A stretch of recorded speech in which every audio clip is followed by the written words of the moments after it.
कल हमने एक टॉपिक स्टार्ट किया था इंथैल्पी। तो मैंने तुम्हें बताया था कि इंथैल्पी और डेल्टा यू में क्या फर्क है। तो उसके लिए मैं तुम्हें एक एग्जांपल दिया था कि मान लो आपके पास एक सिस्टम है, ठीक है। अब उस सिस्टम में सपोज एक गैस है 2 अमोनिया जो डिकम्पोज हो रही है N2+3H2 में, ठीक है। अब तुमने उस कंटेनर में 2 मॉलिक्यूल्स डाले थे, पर वो 2 के टूट के कितने हो गए? 4 हो गए। मतलब अगर तुम 2 डाल रहे हो तो वो 4 हो रहे हैं, अगर तुमने 20 डाले होते तो वो कितने हो रहे होते? 40, डबल हो रहे हैं। अब इस सिचुएशन में मैंने तुम्हें बताया कि क्या होगा कि जो गैस के मॉलिक्यूल्स हैं ये पिस्टन को बाहर की तरफ धक्का मारने लगेंगे, बिकॉज मॉलिक्यूल ज्यादा हो रहे हैं तो वो उतनी सी जगह में क्या करेंगे? ऑक्यूपाई नहीं हो पाएंगे, तो वो बाहर की तरफ पिस्टन को धक्का मारेंगे। दैट मीन्स वो वर्क डन करेंगे। This is work done by the gas, ठीक है। अब मान लो अभी तक हमने इंटरनल एनर्जी नाम की एक चीज पढ़ी थी कि हर सिस्टम की अपनी कुछ इंटरनल एनर्जी होती है। इस टाइम पर आपने देखा कि सिस्टम की इंटरनल एनर्जी 1500 है, ठीक है। बट उसने 500 का वर्क डन भी तो किया, यानी कि जो उसकी टोटल एनर्जी थी वो तो 2000 थी ना। जैसे मैंने एग्जांपल दिया था कि मान लो आपको 2000 रुपये पॉकेट मनी मिलती है, या 2000 रुपये आपने कोई सैलरी मिली, 2000 सैलरी मिली, रास्ते में आपको 500 रुपये का कोई सामान खरीदना था, आपने 500 रुपये खरीद लिया, आपकी पॉकेट में 1500 रुपये बचे। अब जब आप घर आओगे आपकी मदर पूछेगी how much money you got, तो आप ये थोड़ा कहोगे 1500, आप कहोगे कि मेरे पास 1500 है।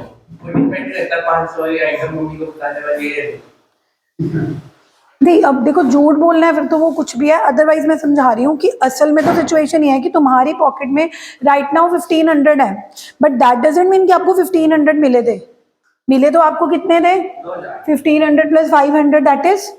तो इसी एग्जांपल से हमने डेल्टा एच समझा था कि जो सिस्टम की इंटरनल एनर्जी हमें दिख रही होती है वो टोटल एनर्जी नहीं होती, क्योंकि कभी कभार सिस्टम क्या करने लग जाता है? Work done. जिस वजह से जो हम टोटल एनर्जी लेते हैं जिसको heat content of the system बोलते हैं, हीट कंटेंट मतलब असल में उसका हीट कंटेंट कितना था, जितना दिख रहा है उतना नहीं, प्लस उसका कुछ वर्क डन का भी कंट्रीब्यूशन था।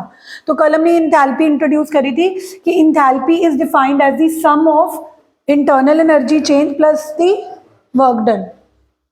तो यही मैंने आपको दिखाया था कि इंथैल्पी चेंज क्या होता है। Enthalpy change enthalpy change is defined as the sum of internal energy plus work done. Work done को हम P/V से डिनोट करते हैं, and it's a state function. ये मैंने कल सारा एक्सप्लेन किया था, आपने लिख भी लिया था।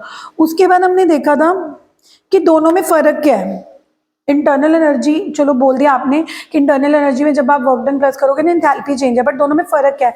दोनों में फर्क देखने के लिए हमने एक डेरिवेशन करी थी। इन डेरिवेशन क्या देखी थी कि according to first law delta U किसके इक्वल होता है? Q plus W। According to first law delta U Q plus W होता है। अब हमने क्या किया था?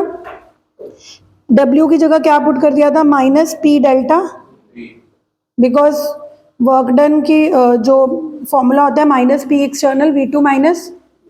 अब U2 की जगह डेल्टा U की जगह मैंने U2 - U1 लिख दिया, डेल्टा V की जगह V2 - V1 लिख दिया। अब अगर मैं इसको उधर ले जाऊं U2 - U1 plus PV2 - V1, अब मैंने 2 वाली टर्म्स U2 + PV2 इकट्ठी कर ली थी, U1 + PV1। हाँ, एक बार थोड़ा सा रिमाइंड करा रही हूँ। फिर मैंने क्या किया था कि 2 वाली टर्म्स इकट्ठी कर ली, 1 वाली टर्म्स इकट्ठी कर ली। Then I realise what is U + PV। U + PV क्या होता है? H। अभी दिखाया था कि U + PV क्या होता है? हाँ, U + PV क्या होता है? H। तो अगर U + PV H होता है तो U2 + PV2 H2 होगा और U1 + PV1 H1, ठीक है। But what is this? ये कौन सी हीट है? ये वो हीट है जो कांस्टेंट प्रेशर पर एक्सचेंज हुई है। क्यों? क्योंकि देखो U चेंज हो रहा है, V चेंज हो रहा है, बट P नहीं चेंज हो रहा। तो हम ये भी कह सकते हैं कि delta H is nothing but the heat exchange at constant pressure, वैसे delta H delta U plus P delta V के इक्वल है, बट समझने के लिए डेल्टा एच कुछ देखो, इंथैल्पी एक वर्ड हमने बनाया, इंसान ने बनाया, भगवान ने तो क्या बनाया है, एनर्जी, हीट, वर्क। अब उसी हीट को तुम कभी डेल्टा यू बोल देते हो, उसी हीट को कभी तुम डेल्टा एच बोल देते हो। What I am trying to explain कि डेल्टा एच का नाम इंथैल्पी चेंज है वो हीट ही, बट कौन सी हीट, जो कौन सी कंडीशन पर एक्सचेंज हो रही है, कांस्टेंट। तो कल भी मैंने बोला था कि जब हम आज न्यूमेरिकल्स करेंगे तो कई बार आपको ये बोलने की जगह कि कैलकुलेट डेल्टा एच, ये बोला जाएगा calculate the heat exchange at constant pressure. तो अगर आपको ये बोला जा रहा है कि calculate the heat exchange at constant pressure, तो आपको अंडरस्टैंड करना है कि they are talking about delta H. और अगर मैं यही प्रोसेस कांस्टेंट वॉल्यूम पे कर रही होती, कांस्टेंट वॉल्यूम का मतलब है डेल्टा वी जीरो हो जाता, तो अगर मैं यहाँ पे डेल्टा वी जीरो पुट कर दूं तो डेल्टा यू क्यू के बराबर आ जाता। अब आप कहोगे कि मैम ये कैसे पॉसिबल है, डेल्टा एच भी क्यू है डेल्टा यू भी क्यू है, यस, डिफरेंस समझो। डेल्टा एच कौन सा क्यू है जो कौन से कंडीशन पे एक्सचेंज हो रहा है, कांस्टेंट, और डेल्टा यू कौन सा हीट है जो कांस्टेंट वॉल्यूम। अब इसी टॉपिक की फर्स्ट स्लाइड पे आओ, इसी फर्स्ट स्लाइड में यही चीज लिखा हुआ था कि जो हम एनर्जी कांस्टेंट वॉल्यूम पर एक्सचेंज करते हैं वो हमारी इंटरनल एनर्जी डेल्टा यू होती है, वो हमारी एनर्जी कौन सी होती है, delta. But most of the time जो हमारे प्रोसेसेस होते हैं वो ओपन टू एटमॉस्फेयर होते हैं, मतलब वो कांस्टेंट वॉल्यूम पर ना होकर कांस्टेंट प्रेशर पर होते हैं। तो कांस्टेंट प्रेशर की कंडीशन में जो हमारा एनर्जी चेंज होता है वो इंटरनल एनर्जी चेंज के बराबर नहीं होता, वो डेल्टा एच के बराबर होता है। फिर हमने एक डेरिवेशन कर दी, what is the relationship between delta H and delta U, कि अगर मुझे डेल्टा एच और डेल्टा यू के बीच में रिलेशनशिप निकालना है, क्योंकि कई बार आपको न्यूमेरिकल्स आएंगे जिसमें आपको डेल्टा एच की वैल्यू दे दी जाएगी, डेल्टा यू की वैल्यू निकालनी होगी। तो कल हमने ये डेरिवेशन भी करी थी बट हम लिख नहीं पाए थे। हाँ, delta N G R T, देखो कैसे डिराइव करी थी, एक बार एक्सप्लेन कर देती हूँ। हमने स्टार्ट यहाँ से किया था, डेल्टा एच किसके इक्वल होता है, delta U plus P delta V. Delta V को ओपन करके क्या लिखा, वी टू माइनस, फिर पी अंदर ले गए, but what is P V according to, तो मैंने पी वी टू की जगह N two R T put कर दिया, पी वी वन की जगह N one R T put कर दिया, आर टी कॉमन ले लिया, N two minus N one. तो एंड में हमारे पास एक रिलेशनशिप आया कि delta H is equal to delta U plus delta N G R T. R की वैल्यू कांस्टेंट होती है तो क्वेश्चन में नहीं भी गिवन तो हमें पता होती है 8.314। टेम्परेचर मोस्टली गिवन होता है, डेल्टा एन जी आपको निकालना पड़ेगा, यानी कि क्वेश्चन जिस भी रिएक्शन के बारे में है उस रिएक्शन को लिखकर आपने डेल्टा एन जी निकालना है। जैसे for example question is for the combustion of benzene, तो आप कंबशन ऑफ बेंजीन की जब बैलेंस इक्वेशन लिख लोगे तो आप डेल्टा एन जी कैसे निकालोगे, N2 के लिए आप प्रोडक्ट के नंबर ऑफ मोल्स लोगे, N1 के लिए आपने रिएक्टेंट के नंबर ऑफ मोल्स देने हैं।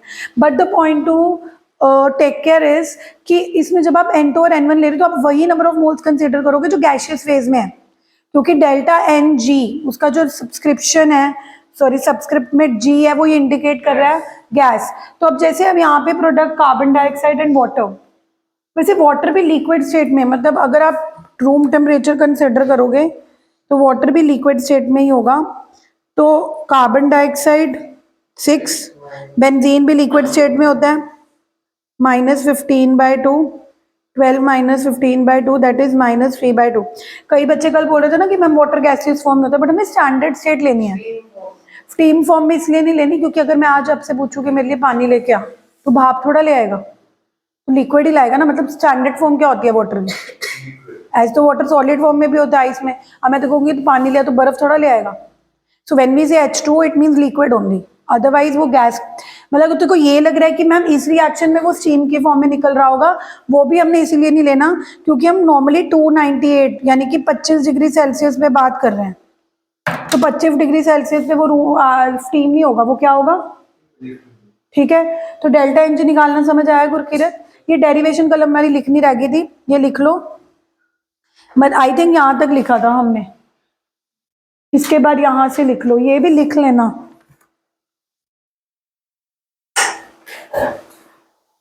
नोट,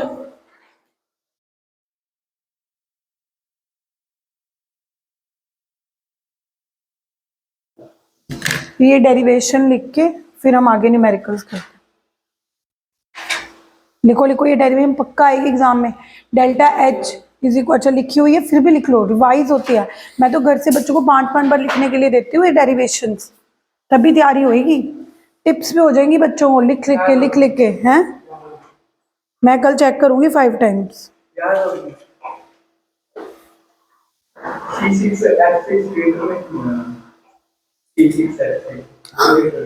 लिक्विड C6H6 किसका फॉर्मूला? बेंजीन। अब अगर आप बेंजीन की फॉर्म देखोगे वो लिक्विड फॉर्म में एग्जिस्ट करता है।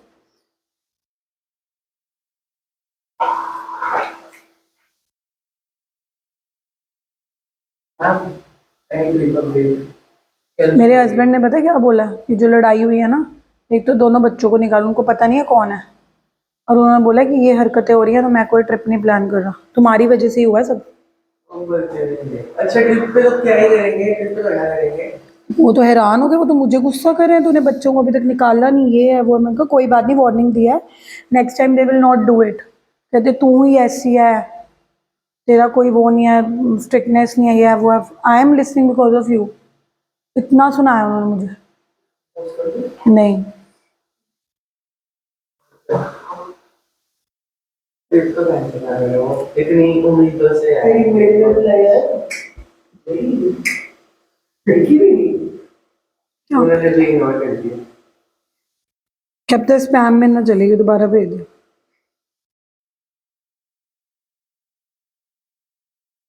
ना यार ट्रिप पे तू मतलब बाहर ट्रिप पे कौन ही रहेगा। यार क्लास में कौन लड़ता है? आज तक का मेरा रिकॉर्ड है, यूनिवर्सिटी लेवल पे पढ़ाया, आज तक ये हरकत नहीं हुई।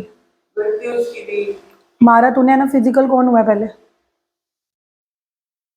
मैं तो माँ बोल रही हूँ कि मेरे को भी कोई अब्यूज करेगा तो बंदा इंस्टिगेट हो जाता है, but how can you be physical to a level की उसकी शर्ट फाड़ दी आपने? कुछ भी हो सकता था उसको।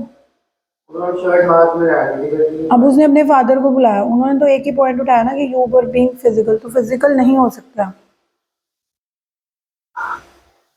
अरे तो इग्नोर करने की क्या जरूरत थी।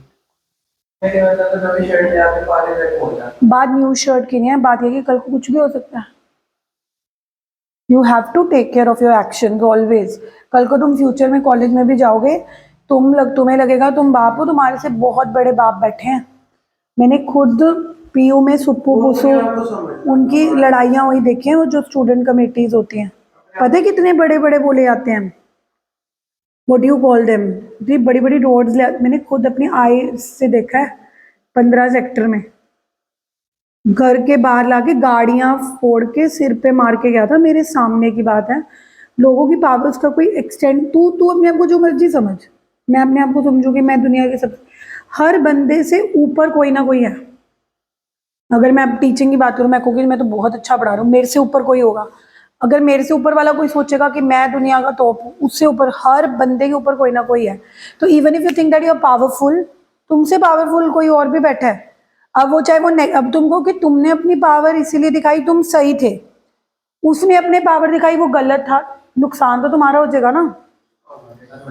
अगर मान ले तूने सच्चाई में मारा, अब अगले ने डिफेंड में या उसने रिवर्ट में मारा, चाहे वो गलत भी है, वो तुमसे ज्यादा पावरफुल है, उसने तुम्हें मारा, लगेगी तो तुम्हें ना, तुम ये थोड़ा किसी को जस्टिफाई करते रहोगे कि मैं तो सही था।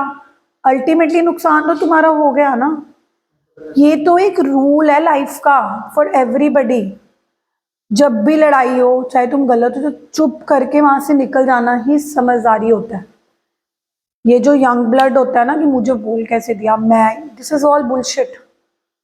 बाकी ये लाइफ आपकी, मर्जी आपकी है। बाकी बंदा इंसान एक्सपीरियंस से ही सीखता है, हम भी एक्सपीरियंस से सीखे हैं, तो देख लो, ले लो एक्सपीरियंस। एक बार ही और करता है, 2 बार करता है, 3 बार करता है। 3 बार क्या कर दिया उसने? एक ही बार मारा था। ये तो आज हुआ, वैसे भी तो हर दिन से ही बोलता है, हर दिन तो एक चुप ही रहता हूँ। बोल तो दूर है, पीछे बैठा। जब नदी पर मैं बैठते हैं ना, तो हम दोनों में किसी से बोलता रहता है, इग्नोर करते रहते हैं कि बोल नहीं रहता, कोई बात नहीं, मार दो। पर बोलेगा क्यों वो तुम्हें क्यों बोलेगा? तुम्हारा फ्रेंड है। वही जो आपने बात करी, ऊपर बहुत सारे पागल हैं। चलो ये क्वेश्चन करना जरा, can you crack it, hurry up. The enthalpy change delta H is this, delta U calculate करना है। डेल्टा यू कैलकुलेट करना है। यस। तो बच्चों को भी दिया क्वेश्चन वेट,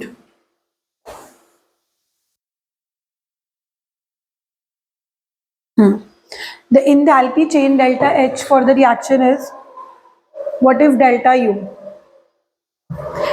डेरे तुम्हें तो ये चैप्टर आ चुका है, मतलब जो अभी एग्जाम हुए थे थर्मो आया था ना, तो फिर अब दिसंबर में क्या आ रहा है? एग्जाम में शायद कुछ नहीं बताया स्कूल वालों ने। अच्छा, एक बार पता कर लियो, ये ना हो कि तुम ये करते हो। उन्होंने पूछा तो आपने कुछ कंफर्म नहीं अभी कुछ पता चलेगा बट 15 दिन पहले करो करो न्यूमेरिकल, कम ऑन एवरीबॉडी। चलो अगर नहीं भी हो एग्जाम फाइनल में तो सबके आएगा ही आएगा थर्मो। एक भी लड़ाई करते थे मतलब उनको पता ही नहीं रहता। तो अच्छी बात है। मैं इन्वॉल्व ही नहीं करता हूँ, मैं अब तक खुद से सॉल्व कर सकता हूँ।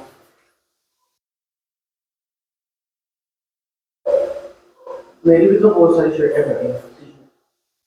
अभी तक तो बात शर्ट तक है ना, कल को कोई ऐसी सिचुएशन होगी कि जब बात घर पे पता लगी और तब बहुत नुकसान हो गया फिर। पूरे चीज पे तो ध्यान नहीं देता हूँ। गलत बोला, you should have told me, you should have told his father.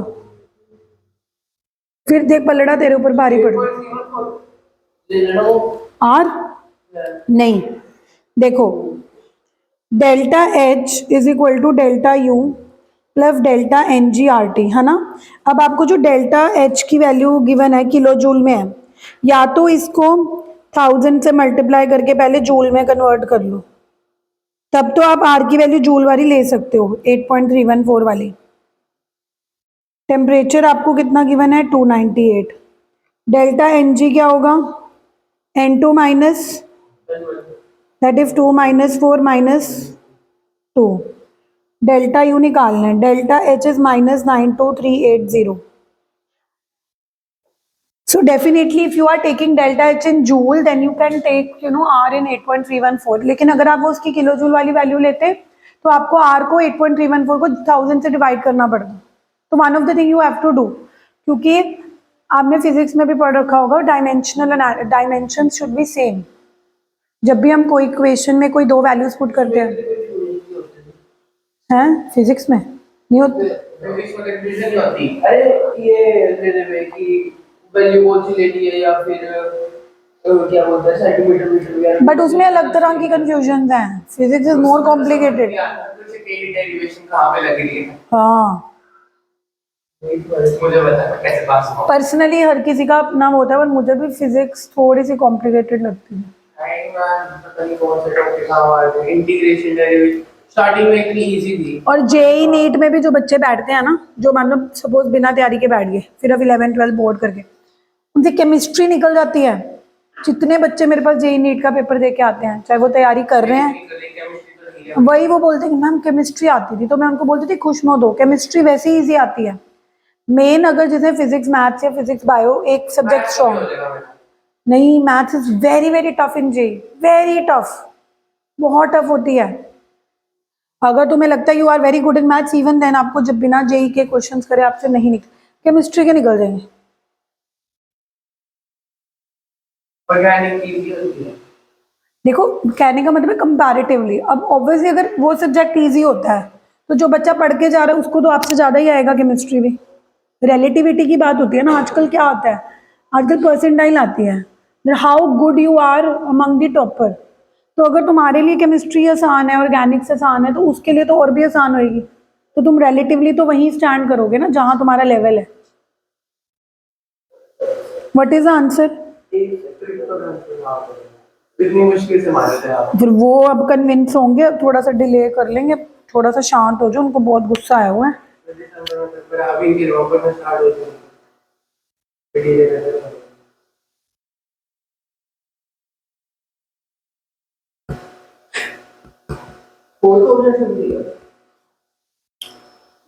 I don't have answer, देखो किसी और ने कैलकुलेट कंफर्म हो जाएगा। फोन लेके आया था पॉकेट से निकाले ना, इसके पास बैग भी नहीं है। अब डिपेंड हां तुम दीदी मैं वैसे बोलना चाहता हूं फोन जेब में पड़ जाता है, मैं कभी भी नहीं निकालता। कैलकुलेटर अलाउड है।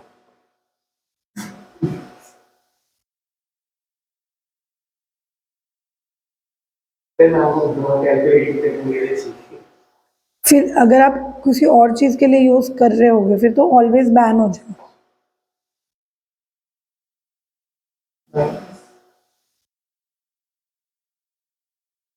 और उससे क्या है वैसे? आई डोंट हैव आंसर्स ना, यही तो प्रॉब्लम है। किसी और ने नहीं करा कैलकुलेट। आपके हस्बैंड को मेरा नाम नहीं पता कुछ जॉब वगैरह है, फिर आप बोलो उन दोनों को लेके इंचार्ज में करेंगे। ताकि और कल उनको कहीं से पता चल गया कि वो हाँ। और उन्होंने उसी की ईमेल देखी, उसी की ईमेल आई हुई है। बहुत तेज है वो, ऐसे पागल ही बना सकती मैं उनको। नहीं, मैं शरीफ मंडी से दूंगा ना पूरा इंट्रोवर्ट टाइप।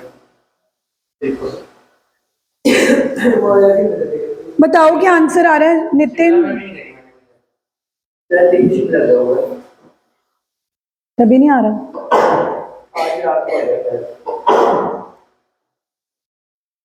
आकाश भी नहीं आया। आकाश तो आया ही नहीं। वो शायद रेडी नहीं हो। उसकी मदर का कॉल आया था कि वो आएगा। मेरा तो आंसर आ रहा है -87,424.86। मतलब अगर तुम एग्जाम में गए तुम तो एक ही क्वेश्चन करते रह जाओगे। हमें कैलकुलेटर से दे दे। यही आ रहा है। कॉमर्स वालों को कैलकुलेटर बताओ आता है, हमें नहीं आ रहा। कितना आ ऐसे तो रहा है? बीजेपी वालों ने भी कर दिया था। माइनस। हाँ हाँ, कैलकुलेटर लाओ। हाँ हाँ जी, ये जूल में है। 1000 से डिवाइड करोगे तो आपका आंसर -87.4 किलो जूल।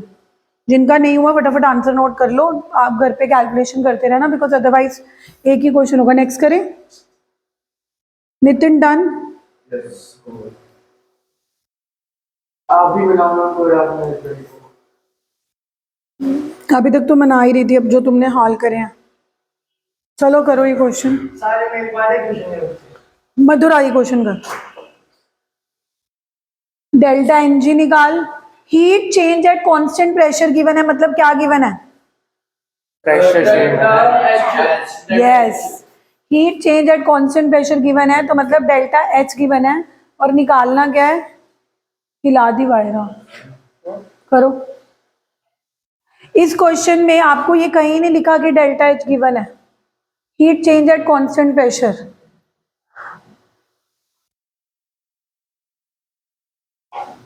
ऐसे नहीं टशन मारने, N2 - N1 करके दिखा।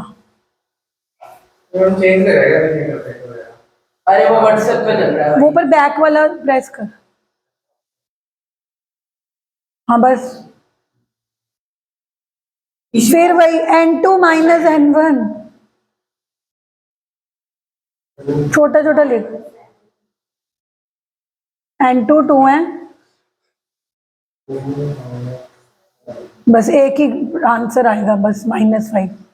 पूरा क्वेश्चन करना है अभी। अब साइड पे लिख। गिवन क्या है? The heat, no, the heat change at constant pressure, मतलब क्या गिवन है?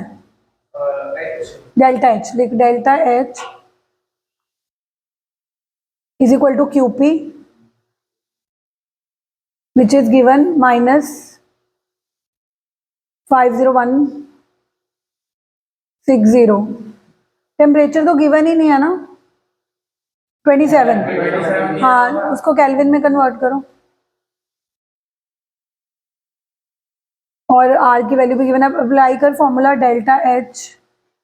अब क्वेश्चन कहाँ करेगा? ऊपर कर दे, सबसे ऊपर, और छोटा छोटा लिख थोड़ा सा। Delta H is equal to delta you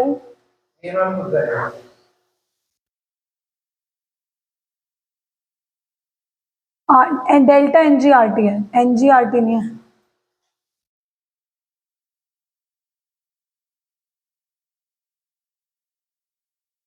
देखो अभी गलती कर दी ना। डेल्टा एच की वैल्यू 50160 नहीं है, -50160 है।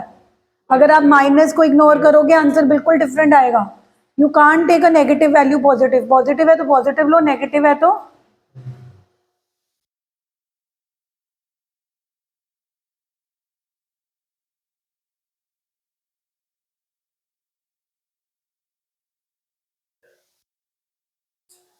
कैलकुलेटर नहीं हो 7689 कर। 137689 8.314 कर दिया माइनस 8.314 ही लेना, वो तो दिया ही वो कुछ सीधा डेल्टा यू का आंसर बता रहा है, वही लिख ऊपर, डेल्टा यू कितना है।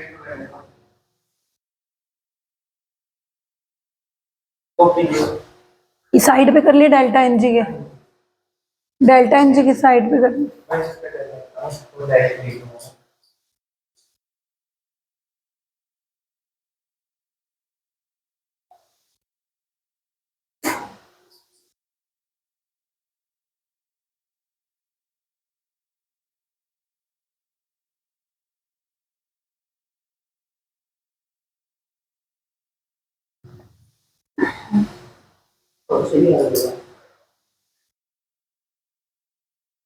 इसको उसमें करना है क्या, जैसे कुछ लोग नहीं कर रहा हूं डिवाइडेड बाय 1000।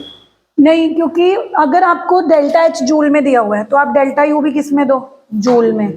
पिछले क्वेश्चन में इसलिए डिवाइड किया था क्योंकि पिछले क्वेश्चन में डेल्टा एच किलो जूल में था, वो भी कंपलसरी नहीं होता, बट जिस वैसे कि अगर आपको गिवन किलो जूल में है तो you try to give your answer in kilo joule. Minus 376 सीधा लिख दे जितना आंसर आ रहा है मधुर।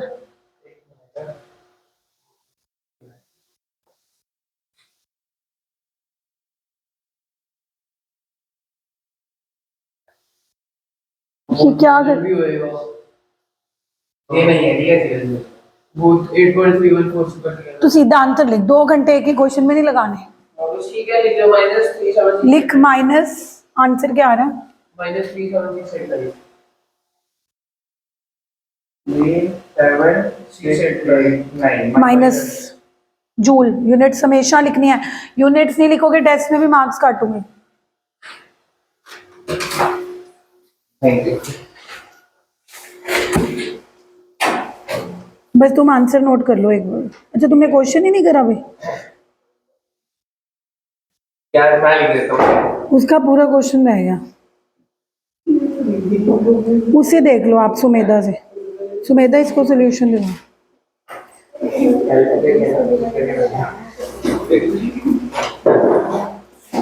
ये देखो question, next question, what will be the standard, आप स्टैंडली ले लो, स्टैंडली ले लो, वो क्या? बड़ा लेकिन नहीं देंगे इस टाइप के लिए, वो मेरे टर्म है, मुझे भी बर्थडे पे गिफ्ट किया था किसी स्टूडेंट ने। सही वाला ऑफ कोर्स मैं पता है हो गया मुझे, अरे स्टूडेंट ही किया था, स्टूडेंट ने। तभी खरीदता हूँ, फिर तो नकली है, तो 15,000 का लिखो जरा, क्या करना है, स्टूडेंट आटे को स्टैंडली ले लो आप, ओरिजिनल स्टैंडली रॉयल वाले पे मिल जाएगी, किससे? रॉयल वाले पे मिल जाएगी, कंपैरेटिवली ऐसी नहीं, उसका फायदा क्या है? कुछ नहीं, अगर गाड़ी में हो, अगर आप किसी ब्लास्ट में भी हो ये ना रियल हुआ था ना, रोड में ना किसी लड़की की गाड़ी में आग लग गई थी, उसकी ना गाड़ी पे ये सैंडे का मोटर पड़ा था, उसके अंदर आइस पड़ी थी, पूरी गाड़ी जल गई, राख हो गई, जब वो आया ना तब भी उसके अंदर आइस थी, पिघली नहीं थी। इतना मतलब वो है इंसुलेशन। मैंने क्या करना है? और फिर स्टैनले ने उस लड़की को नई गाड़ी भी गिफ्ट की, क्योंकि उनकी एडवर्टाइजमेंट होगी। लिखो, what will be the standard internal energy change at two. अब देखो, स्टैंडर्ड का कुछ, स्टैंडर्ड लिखने से कुछ बदल नहीं गया। अगर आपको लिखा जाता what will be the internal energy change तो डेल्टा यू निकालना था। स्टैंडर्ड मतलब डेल्टा यू नॉट, स्टैंडर्ड का सिर्फ इतना मतलब होता है कि standard temperature condition, SGP 298 kelvin. हाँ, तो वही मैं कह रही हूँ कि अगर स्टैंडर्ड इंटरनल एनर्जी चेंज बोला है तो मतलब डेल्टा यू नॉट निकालना है, उससे कोई आपका क्वेश्चन का करने का तरीका नहीं बदलेगा। It is just that you have to calculate delta U naught. और डेल्टा एच नॉट कितना गिवन है, -310। तो वही फॉर्मूला तो वही लगेगा, delta H naught is equal to delta U naught plus delta NGRT। बस अभी तक हम simple delta H is equal to delta U plus delta NGRT लिखते थे, अब हम क्या लिखेंगे, डेल्टा एच नॉट है। देखो, या तो आर की वैल्यू 8.314 को 1000 से डिवाइड करके किलो जूल वाली ले लो, 0.00 83। उसको 1000 से मल्टीप्लाई ना कर दे। वो तुम्हारी चॉइस है, पर दोनों चीजें मत कर देना। इधर से तुम उसको जूल में कर दो और उसको किलो जूल में कर दो, दोनों सेम होनी चाहिए। जिसको डेल्टा एच की वैल्यू किलो जूल वाली ही रखनी है, -310 कंपैक्ट है। डेल्टा एन जी क्या आएगा, N2 minus 3 minus 2 that is 1। और आर की वैल्यू मैं तो 8.314 को 1000 से डिवाइड करके किलो जूल वाली लेके टेम्परेचर 290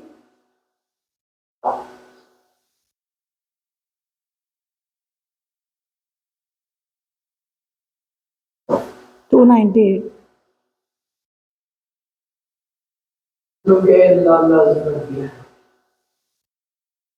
तो क्या आंसर आ गया, -310 is equal to delta U naught plus 0.0083 into 298। Minus करके कितना आंसर आ रहा है नितिन? -30752214828। अभी कोई बोल नहीं रहा था ए आ रहा है। तो कैसे था? -310 माइनस, हाँ देखो बड़ा ही आएगा ना, क्योंकि ये वाली चीज वहां जाके माइनस होगी तो माइनस माइनस प्लस।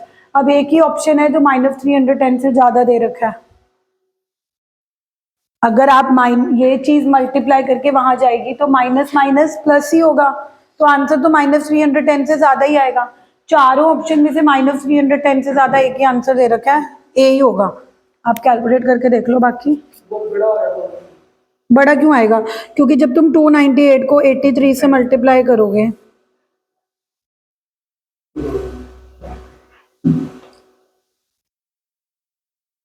कितना खाता है?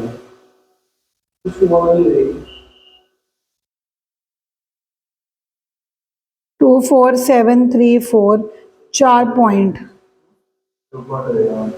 2 पॉइंट है ना, तो वो 312 ही बनेगा ना।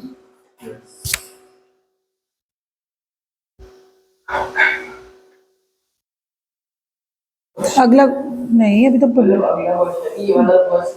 20 मिनट पड़े हैं अरे अभी। ये वाला बस। नेक्स्ट तो अब सेम सेम करके बोलो, थोड़ा आप नेक्स्ट ही दे दो। नेक्स्ट क्वेश्चन करो।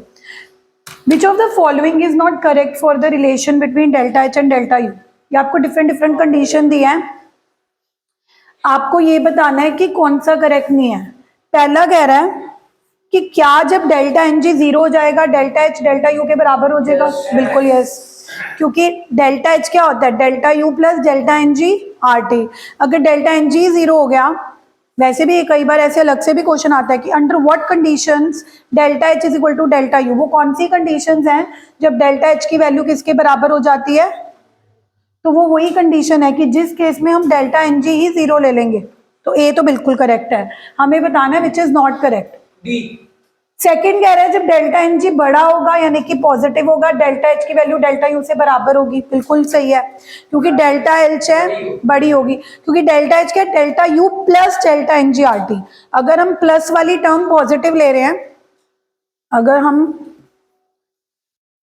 Delta H is delta U plus delta N G R T, और सेकेंड पार्ट कह रहा है कि अगर ये वैल्यू ग्रेटर देन जीरो है मतलब पॉजिटिव है, तो पॉजिटिव चीज जब इसमें ऐड होगी तो डेल्टा एच बढ़ ही जाएगा, तो delta H will be greater than delta U. सही है।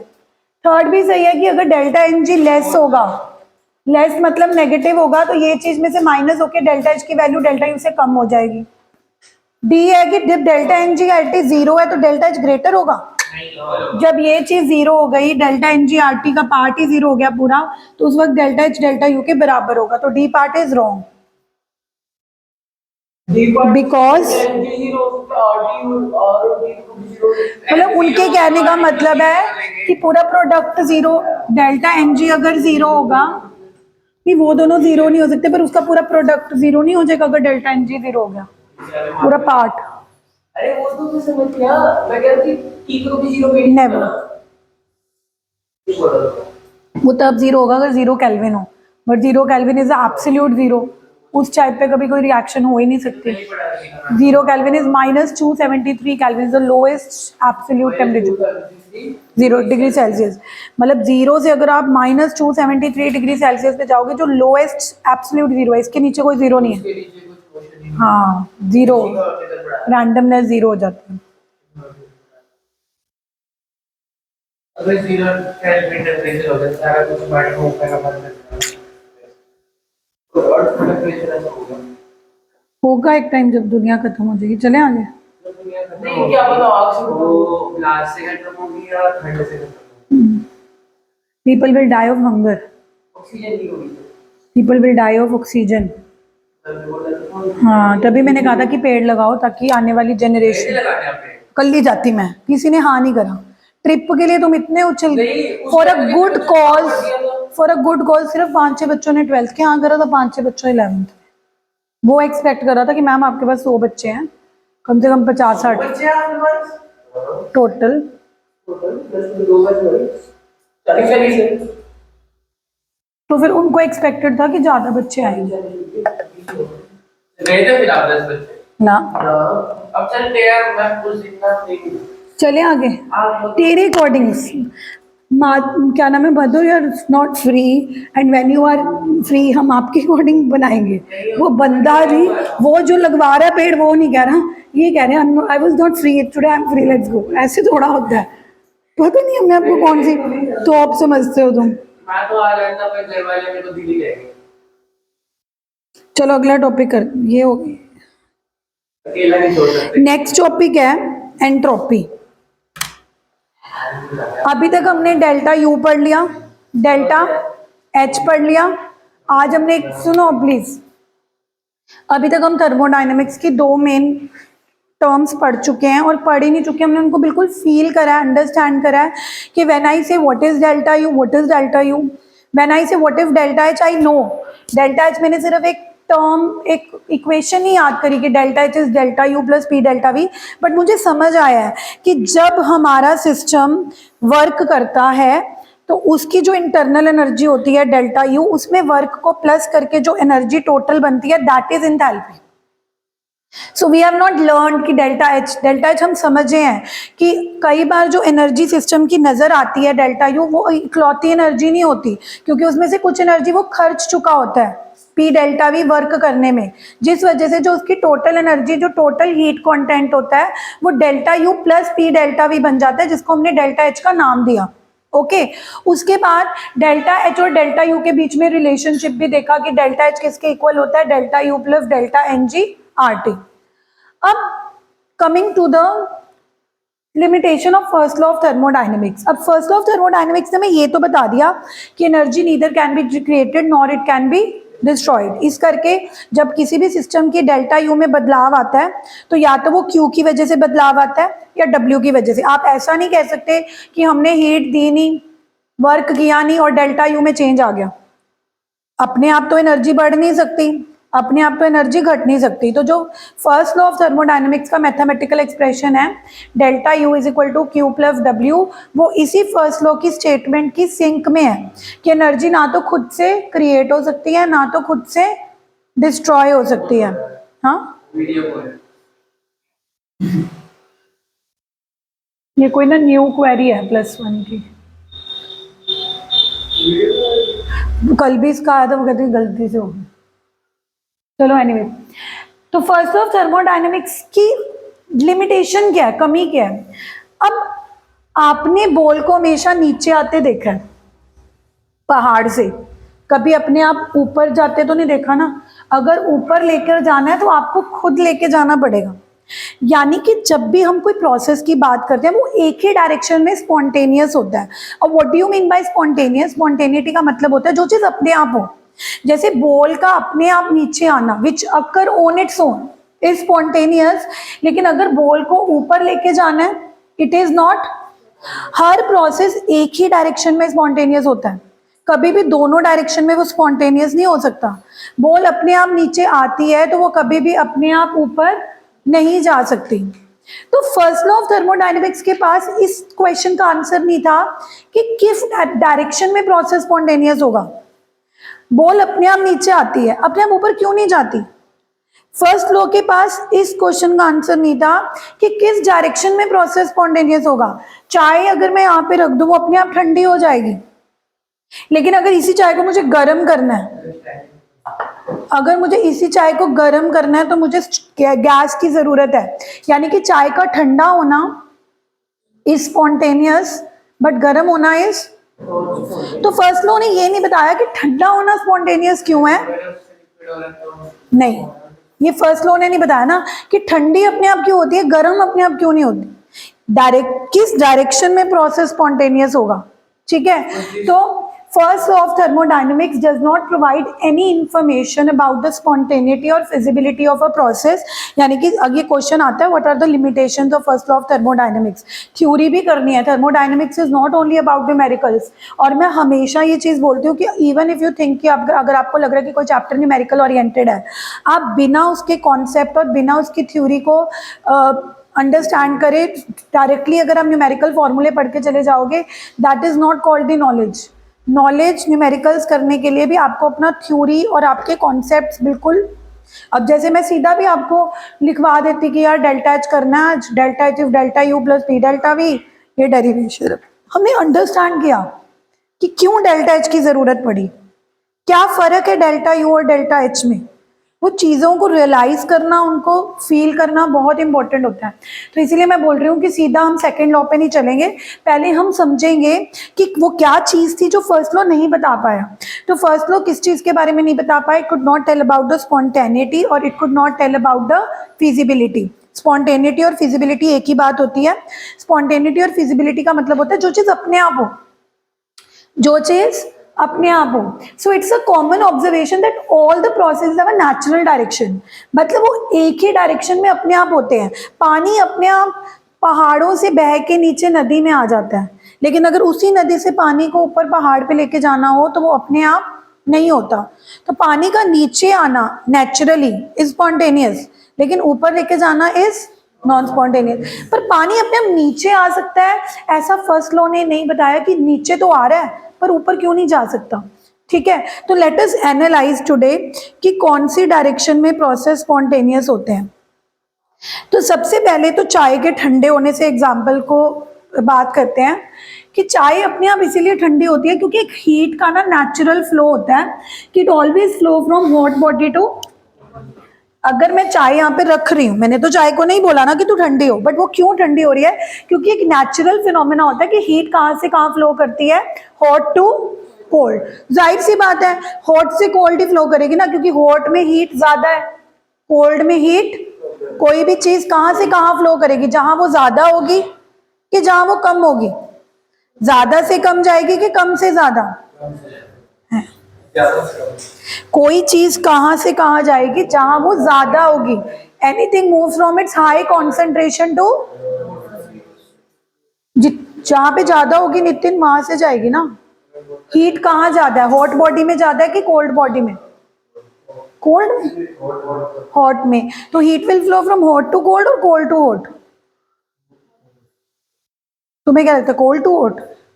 बर्फ बेचारी पहले कह रही है कि मेरे पास वो हीट नहीं है, फिर भी वो क्या कहेगी बाहर वाले एनवायरनमेंट को कि तू मेरे से हीट ले ले। No, normally heat flows from hot body to cold body.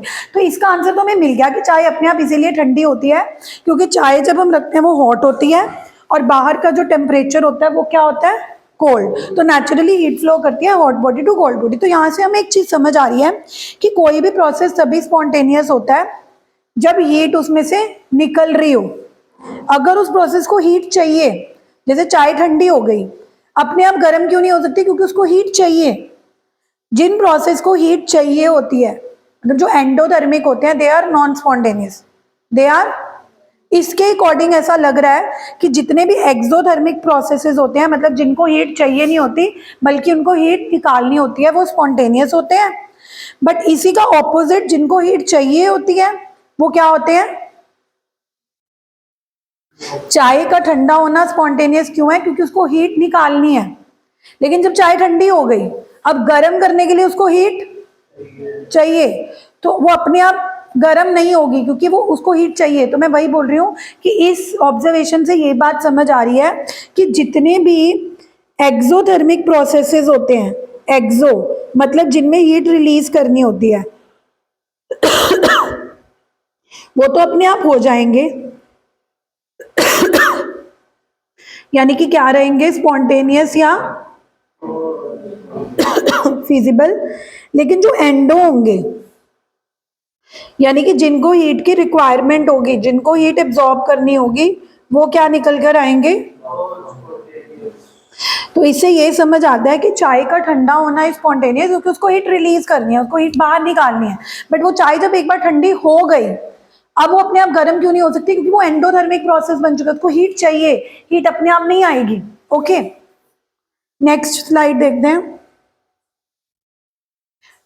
So why do changes take place in a particular direction? Her process एक ही डायरेक्शन में क्यों होता है और ऑपोजिट डायरेक्शन में क्यों नहीं होता? चाहे ठंडी हो सकती है पर गर्म, तो एक ही डायरेक्शन में जाने का मतलब है कि अगर प्रोसेस एक पर्टिकुलर डायरेक्शन में स्पॉन्टेनियस है तो उसकी ऑपोजिट डायरेक्शन में वो नॉन स्पॉन्टेनियस ही होगा।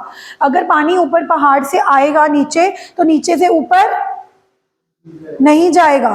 ट्राई टू अंडरस्टैंड, जब मैं ये बात बोल रही हूँ कि हर स्पॉन्टेनियस प्रोसेस एक ही डायरेक्शन में होता है, एक ही डायरेक्शन होने का मतलब है कि जिस डायरेक्शन में वो हो रहा है उसकी ऑपोजिट डायरेक्शन में वो, चाहे ठंडी होगी तो अपने आप गर्म, पानी ऊपर से नीचे अपने आप आएगा तो नीचे से ऊपर अपने आप।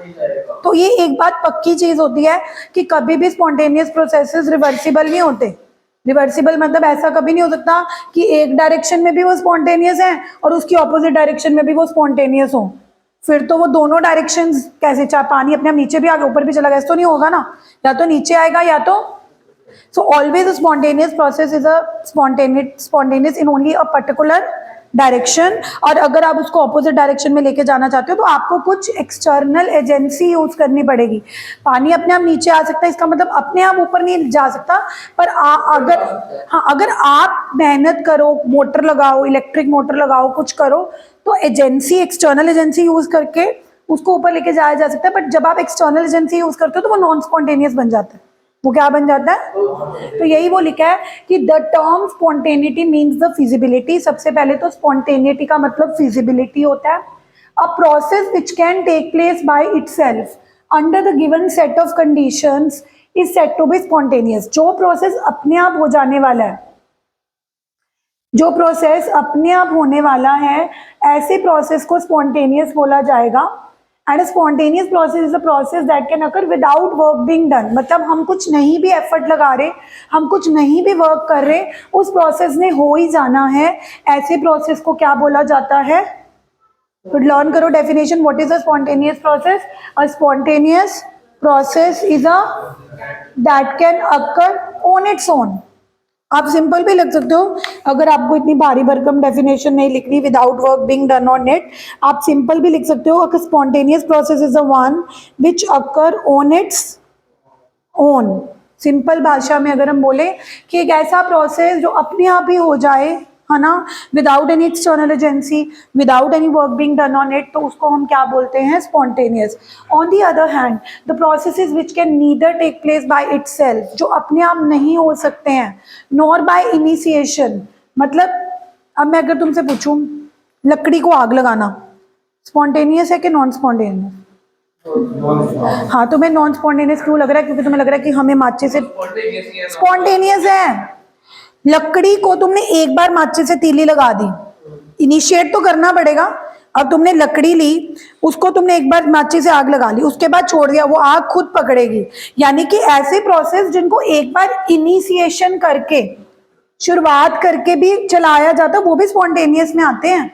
स्पॉन्टेनियस का मतलब सिर्फ ये मत समझना कि जो अपने आप हो रहा है, वो तो है ही है, लेकिन अगर कोई प्रोसेस है जिसको एक बार इनिशिएट कर रहे हैं, शुरुआत कर रहे हैं, पर फिर भी वो अपने आप होने लग गया, वो भी स्पॉन्टेनियस में आता है। लेकिन वो नॉन स्पॉन्टेनियस होते हैं जो ना तो अपने आप होते हैं, और अगर उनको इनिशिएट कर दो, शुरुआत कर दो, फिर भी नहीं होते, वो नॉन स्पॉन्टेनियस हैं।